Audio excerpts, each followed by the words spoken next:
Is 2025 going to be the big year of disruption as far as digital marketing is concerned? Are we going to see that landscape change? And if so, how? For that, I have a very interesting guest joining me. Amaresh Godbole from the Publicis Groupe has been kind enough to take out the time and join us. Amaresh, welcome to the conversation. Thank you. Thank you for having me. So, people have been talking about the big buzzwords that we're seeing disruption happening in 2025 across the landscape of Marcom as well as digital marketing. So let me first begin with digital marketing per se. 2025, what does the year look like and how do you see the vision going forward?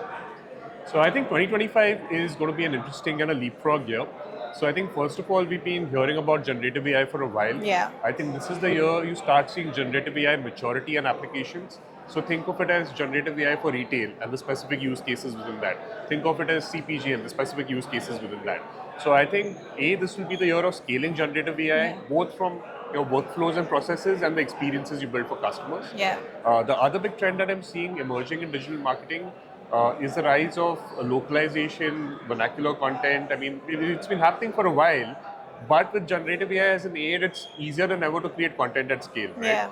And content at scale typically was an English play. I think we'll see that changing, particularly as people look for a penetration game. Yeah. And lastly, I think in emerging technologies, I think extended reality is a big bet. Sure. This is the first time we have lightweight glasses. That was always a limitation. Yeah. So with all the lightweight glasses, I think we'll see that scale. Right.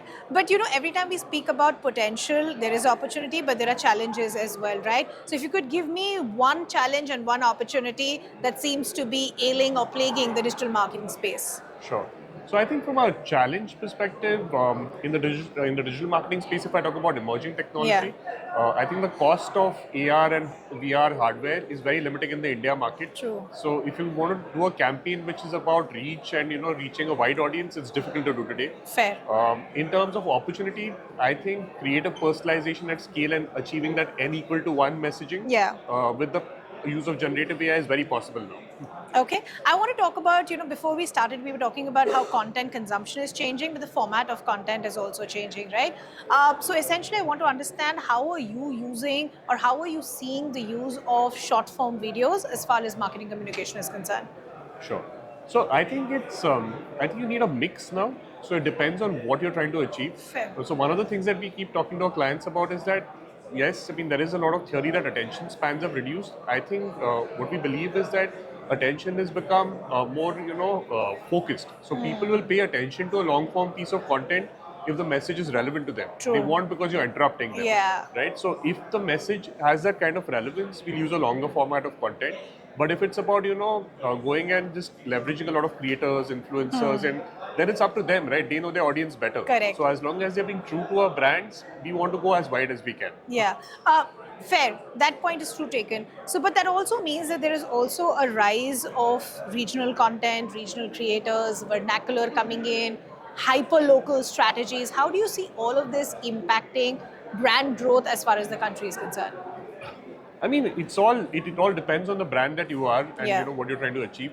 So the mix might be different for an FMCG brand versus a financial services brand versus a B2B brand. Yeah. But having said that, I think if you don't embrace some of this, at some point of time, your competition will and you'll be left behind. That's all I can say. Whenever there's disruption happening, either you embrace it or Absolutely. you are the late movers, right? Okay, quick rapid fire with you, Amrish. Sure. One word to describe AdTech 2025. Buzzing. Lovely, we love that word. What makes AdTech different than others? I think scale. Okay. What makes you come back to AdTech? Seeing what's out there. I mean, I think every year you see new, what's on the horizon. Yeah. And would you recommend an event like AdTech to a friend? And if yes, why? Oh, 100%. I mean, I'm very involved with AdTech this year, and I mean, just seeing the workings from the inside, I appreciate the thought that goes into making sure they're catering for every audience segment, whether it's agencies, clients, publishers, and I would highly recommend it to anyone from those worlds. Perfect, Amrish. This is our time. Thank you so much for taking out the time, and it was wonderful speaking to you. Thank you.